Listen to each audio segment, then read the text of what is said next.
नमस्कार। लोक दर्पण पर प्रस्तुत है धारावाहिक कुलक्षणी नार की 27वीं कड़ी। आगे की कहानी सुनने से पहले सभी दर्शकों से विनम्र अनुरोध है कि चैनल को लाइक, शेयर और सब्सक्राइब अवश्य करें, जिससे मैं हर रोज़ आपके लिए धारावाहिक की नई नई कड़ियाँ प्रस्तुत कर सकूं। आइए सुनते हैं आगे की कहानी।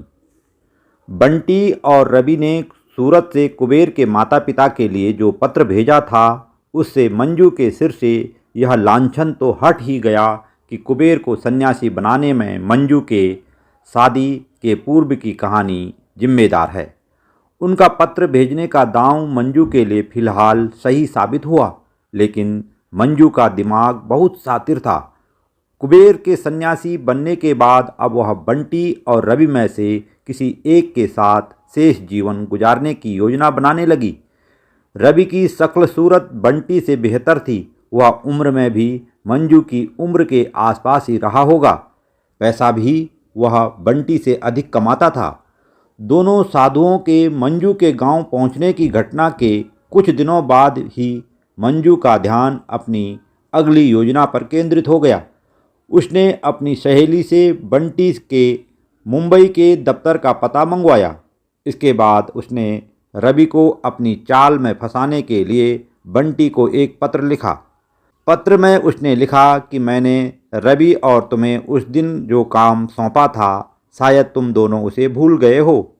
यदि तुम दोनों ने जल्दी से सूरत जाकर मेरे पति का पता न लगाया तो मैं इसी पते पर तुम्हारे पास मुंबई आ जाऊंगी। फिर तीनों एक साथ अपनी ज़िंदगी गुजारेंगे।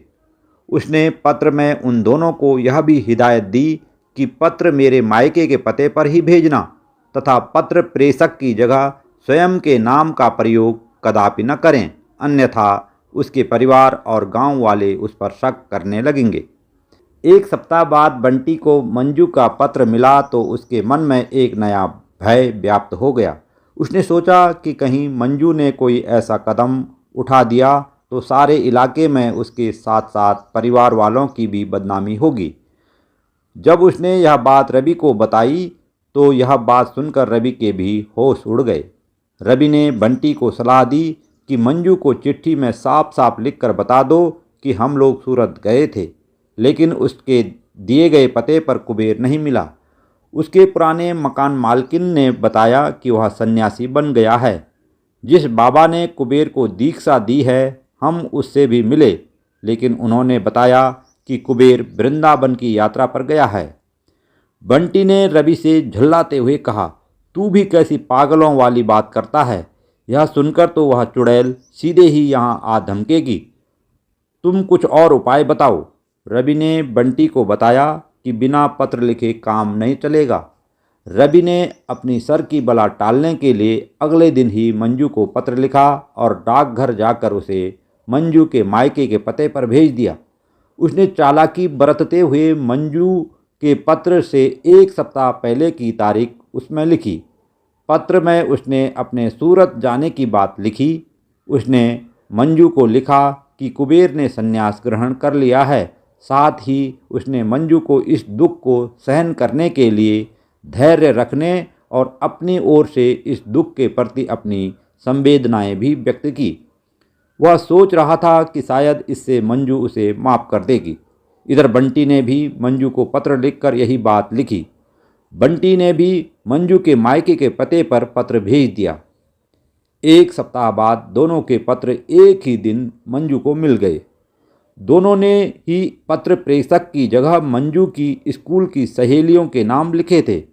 रवि ने पत्र प्रेषक के लिए रीना तथा बंटी ने बीना नाम चुना था।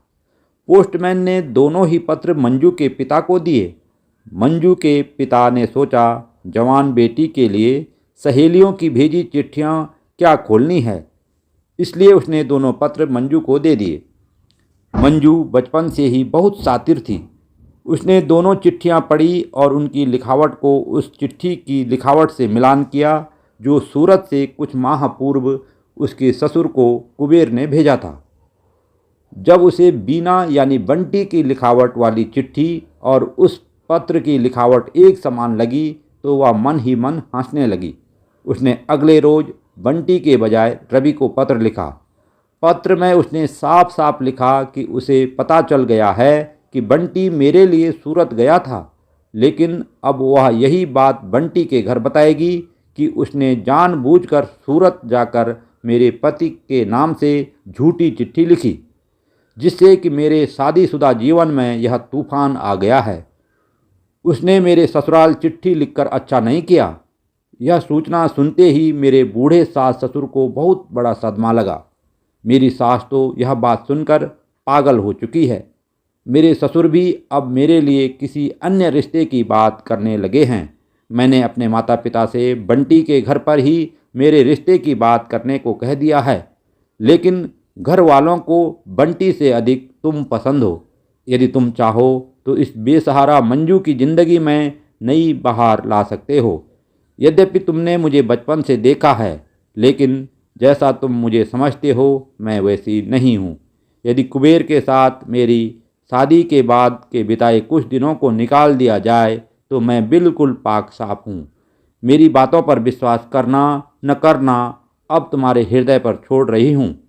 अगर तुमने मेरा यह प्रस्ताव स्वीकार कर लिया तो मैं तुम्हें विश्वास दिलाती हूँ कि आजीवन तुम्हारी ही होकर रहूँगी।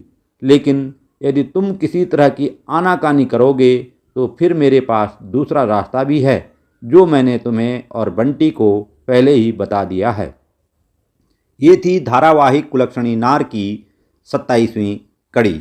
आगे की कहानी और भी रोचक मनोरंजक होने वाली है। इसके लिए बने रहें लोक दर्पण के साथ और देखते रहें धारावाहिक कुलक्षणी नार। धन्यवाद। नमस्कार।